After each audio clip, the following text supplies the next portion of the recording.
आरक्षण से जुड़ी हुई जाति की राजनीति। तो ये जो आपको पीडीएफ दिख रहा है, ये इसका क्रेडिट जो जाता है, पीडीएफ बनाया है एएफआईएस ने। और ये जो लेख तैयार किया गया है, ये लेख तैयार किया गया है द टाइम्स ऑफ इंडिया के जो न्यूज़ है, वहाँ से ये लेख तैयार किया गया है। एएफआईएस ने तैयार किया है और जो मटेरियल है वो मैं आपके सामने प्रस्तुत कर रहा हूँ कि आरक्षण से जुड़ी हुई जाति की राजनीति है, उसके बारे में क्या बताया गया है। तो पहली बात तो भारत में आरक्षण की जो शुरुआत है, समाज के पिछड़े वर्गों को सामाजिक और आर्थिक रूप से ऊपर उठाने के लिए स्टार्ट किया गया था कि भारत के जो भी समाज में पिछड़ा हुआ वर्ग है, उसको हम आरक्षण के जरिए सामाजिक रूप से और आर्थिक रूप से उनको ऊपर उठा सके, क्योंकि उनके पास में वैसी योग्यताओं की कमी है और उनके पास में संसाधन कम है। तो उनको एक तरीके से आरक्षण दे करके उनको ऊपर उठाया जा सके, उसके लिए ये आरक्षण है बनाया गया है। तो आरक्षण की जो शुरुआत की गई है वो किसके लिए की गई है? समाज के पिछड़े वर्गों को सामाजिक और आर्थिक रूप से ऊपर उठाने के लिए इसकी शुरुआत की गई है। लेकिन अगर हम वर्तमान परिप्रेक्ष्य में बात करें, वर्तमान समय में हम बात करें, आरक्षण का ये जो उद्देश्य है वो विकृत हो चला है, यानी कि ये उद्देश्य है वो धीरे धीरे खत्म हो चुका है। इसका संबंध केवल अभावग्रस्त जनता के उत्थान को न होकर के राजनीतिक मकड़ जाल में उलझा हुआ दिखाई देने लगा है। यानी कि जो राजनीतिक मैटर्स हैं वहाँ पर ये राजनीति के मकड़ जाल में उलझ गया है। ये इसका जो मेन उद्देश्य था कि जनता के उत्थान को ऊपर करना, यानी जनता को ऊपर उठाना।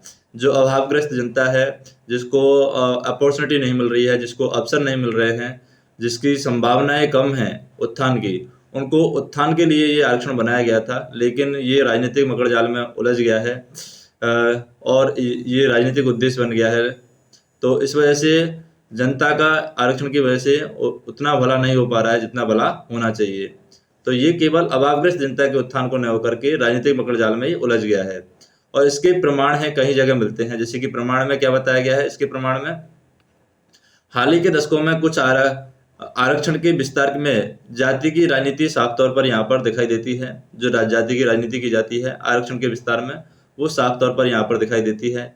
पिछले साल ही एक संविधान पीठ ने महाराष्ट्र में एक कानून बनाया था जो मराठों को लाभ पहुंचाने के लिए बनाया गया था। तो जो भी कानून यहाँ पर महाराष्ट्र में बनाया गया था संविधान पीठ ने, वो इस तरीके से बनाया गया था ताकि मराठों को यहाँ पर लाभ मिल सके। और इससे राज्य में आरक्षण की जो कुल सीमा है वो 50% का उल्लंघन होता है, क्योंकि किसी भी राज्य में जो आरक्षण दिया जाता है वो 50% तक दिया जाता है।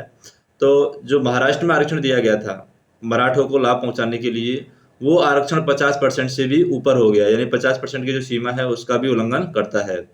तो यह एक असंवैधानिक है। लेकिन राज्य के उप मुख्यमंत्री ने इसे आरक्षण प्रतिशत को और आगे ले जाने का नारा दिया और यही हाल छत्तीसगढ़, झारखंड, कर्नाटक, जाट और गुज्जरों के मामलों में चल रहा है। जाति के अनुपात में आरक्षण दिए जाने की मांग है वो जोर पकड़ रही है, यानी जाति आधारित आरक्षण आजकल दिया जा रहा है। और न्यायालयों से अपेक्षा की जाती है कि वे इस संबंध में संवैधानिक सीमाओं का पालन करवा सके। तो ये जो भी न्यायालय हैं हमारे देश के, उनसे ये अपेक्षा की जा रही है कि जो भी संवैधानिक सीमाएं हैं, संविधान की जो सीमाएं हैं उनका पालन वो करवा सके। लेकिन उनकी भी राजनीतिक साठगांठ लगती है, जो भी न्यायालय हैं उनकी भी राजनीतिक साठगांठ ऐसा लगती है, ऐसा लगता है।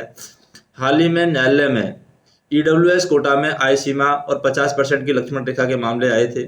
जो न्यायालय में ईडब्ल्यूएस कोटा में है, EWS economical backward, EWS economical backward system से जो कोटा दिया गया है उसकी जो सीमा है 50% की जो लक्ष्मण रेखा है उसको भी क्रॉस कर गई है, यानी 50% की जो सीमा है उसको भी क्रॉस कर गई है। इसमें न्यायालय के निर्णय ने या जो न्यायालय के निर्णय से संशय और जटिलताएं भी यहाँ पर बढ़ती है। स्थानीय निकाय चुनावों में आरक्षण के पत्ते खुलकर खेले जा रहे हैं। जो भी स्थानीय चुनाव हो रहे हैं वहाँ पर आरक्षण के पत्ते खुलकर के जा रहे हैं, यानी आरक्षण के बारे में खुलकर बात की जा रही है कि आपको आरक्षण दिया जाएगा, इस तरीके से दिया जाएगा, उनके बारे में बात की जा रही है। न्यायालय के पास एक ही रास्ता है कि वे इस मार्ग में, जो भी ये मार्ग है, तो न्यायालय के पास एक ही रास्ता है कि वे इस मार्ग से हट जाए, जो भी आरक्षण का मामला है उस मार्ग से हट जाए। ये एक ही रास्ता न्यायालयों के पास में बचा है।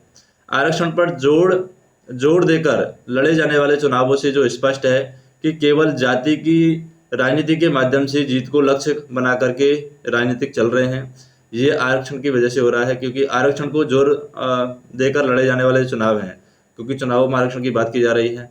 तो ये जो आरक्षण है ये केवल जाति की राजनीति के माध्यम से जीत को लक्ष्य बना करके चल रहा है। अभावग्रस्त वर्ग के कल्याण मार्ग पर चलकर यहाँ चीन ने उसका उत्थान किया था। तो यहाँ पर अभावग्रस्त वर्ग जो है, जिसको जरूरत है रियल में आरक्षण की, उनके कल्याण मार्ग पर के चल करके यहाँ पर चीन ने अपना उत्थान किया था। वहाँ भारत जो है वो पथभ्रष्ट हो गया है, अपने पतन का मार्ग तैयार कर रहा है। और ऐसा राजनीतिक से देश का भला नहीं हो सकता। जो इस तरीके की राजनीति चल रही है उससे देश का भला नहीं हो सकता, क्योंकि यही रास्ता है चीन ने अपनाया था। लेकिन चीन अपने कल्याण मार्ग पर चल रहा है और वंचितों को वो आरक्षण दे रहा है, और उसकी वजह से वो अपना देश है उन्नति कर रहा है, चीन का देश है उन्नति कर रहा है। लेकिन भारत है वो पथभ्रष्ट हो गया है, वो पतन के मार्ग पर चल रहा है, क्योंकि जो जिन लोगों को आरक्षण दिया जाना चाहिए था उनको लोगों को आरक्षण नहीं मिल रहा है, या फिर हम कह सकते हैं कि जाति आधारित आरक्षण हो गया है। इसकी वजह से देश का, इस तरीके की राजनीति से देश का भला नहीं हो सकता। इस तरीके का इस लेख के अंदर है वो बताया गया है। और ये जो लेख है ये प्रकाशित हुआ है 9 नवंबर 2022 को द टाइम्स ऑफ इंडिया, वहाँ से ये लेख है तैयार किया गया है। तो अगर आपको वीडियो पसंद आता है तो चैनल को सब्सक्राइब कीजिए, वीडियो को लाइक कीजिए और शेयर कीजिए।